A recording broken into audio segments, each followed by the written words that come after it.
I can imagine what can be and be unburdened by what has been. You know? What can be unburdened by what has been. What can be unburdened by what has been. What can be unburdened by what has been. What can be unburdened by what has been. What we can see, what we believe can be unburdened by what has been. What can be unburdened by what has been. Why does she love that line? Who is this woman? Look, these are questions we need to ask now because I honestly, I feel gross saying it. I need a shower too, but it's not outside of the realm of possibility that that woman is the next president of the United States of America. You know how elections are run here in this country. Let's talk to my friend John Phillips about it of the John Phillips Show, which is amazing, I should note. John, you're a California man, and you are more wired into California politics, honestly, than anyone I think I've ever talked to in my entire life. Every American knows who Kamala Harris is. They know the awkward laugh. They know the vapidness. They get all that. But this woman's background, where did she come from? Well, first of all, after seeing that vignette, I feel like there was some kind of malfunction at the fortune cookie factory, and the same fortune just got printed out about 9 million times. But I guess she's a fan. Kamala Harris came up through the ranks in San Francisco politics. She was the, how shall we say this politely, protege of Willie Brown, who was the Ayatollah of the state legislature before he became mayor of San Francisco. He is the one who not only gave birth to her career, he gave birth to the political career of Gavin Newsom, among others. And he was really instrumental in greasing the skids for her to become district attorney in San Francisco. And what was interesting about that race is it showed you what kind of politician Kamala Harris would be throughout her career, which is not necessarily a left-wing ideologue, not a conservative blue dog. What she is extremely situational.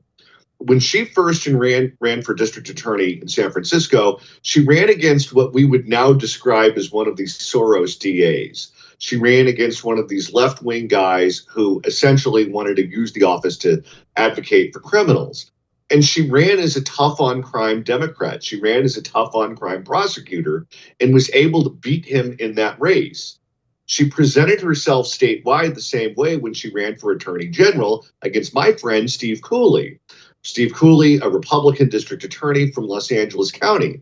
What was interesting about that first race for attorney general for her was it was the first time she ever had a contested race and the only time she's ever had a contested race against a Republican. And statewide in California, she won by less than 1 point. It was one of these things where they just kept counting ballots and kept counting ballots, and we didn't know what was going to happen. And then after all the ballots were counted, that's when Kamala Harris ended up winning the race and becoming attorney general. But then when she runs for president, she runs for U.S. Senate later on, she pivots to the left because she ran against a blue dog Democrat in Loretta Sanchez, and she became the left-wing candidate of choice. Kamala Harris is dangerous in the sense that the one through line that she's had in her entire career is the quest for power. She wants to be the one in the room making the decision above all else. And that is dangerous. John, we've joked about this several times, you and I, but I do find the laughing, the endless laughing, nervous laughter. It's very obviously a nervous tick she does. I do find it to be fascinating because this looks like a woman who is dripping with, among other things, imposter syndrome. That's what it looks like to me. She looks like someone who's unqualified, knows she's unqualified, and almost like she's 15 going on 60. Am I speaking out of turn here? Please correct me if I'm wrong. She is someone who is unbelievably uncomfortable in her own skin. She grew up in California and Canada. She was educated she went to Howard as an undergrad. She went on to earn a law degree. Where did she kick off her campaign when she ran for president? In Oakland, like she's Kamala from the block, which has never been the case. She goes on The Breakfast Club and she talks about listening to Tupac and smoking weed. Well, the years that she was talking about listening to Tupac, he wasn't even putting any music out. So she wanted to go on that program and show them that she had street cred. And that is Kamala in a nutshell. I don't know if you were a fan of the Andy Griffith Show. I used to watch TBS as a kid. And there was one episode where, you had this guy who just showed up to town, and he knew Andy and he knew Barney and he knew Aunt Bee and he knew all about their histories. And no one knew who the guy was. And they all felt like they were being rude and they were being really disrespectful by not knowing who the person was themselves. And then at some point, one talks to another and they realize no one in town knows who this person is. And as it turns out, he was this guy from New York City who wishes that he had a small town upbringing. So he subscribed to the local newspaper and knew everything that was going on there, but knew actually none of the people in Mayberry. That's kind of who she is. She's this person who is not comfortable in her own skin, now is at the Democratic, dance as the standard bearer of the party, but really doesn't fit in with the crowd. She is not who she's presenting herself to be, and she never has been. What she is she's a woman who wants power, wants to accumulate as much of it as possible, and will do whatever it takes to get there. I don't think she's a very capable human being. She's never struck me as that in any way. And everyone with eyes can see that they engineered a palace coup against Joe Biden. Unlike others, I actually don't think she was behind it. Do I think she was supportive of it? Of course, this is a ruthlessly ambitious woman who would knife her own mother in the back for a promotion. She's proven that several times.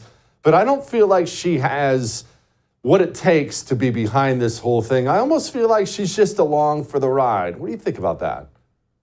That's probably right. When she was in California, she was represented by this company that is owned by A. Smith, who is a very powerful Democratic strategist. And they were known for being extremely cutthroat, including to former clients.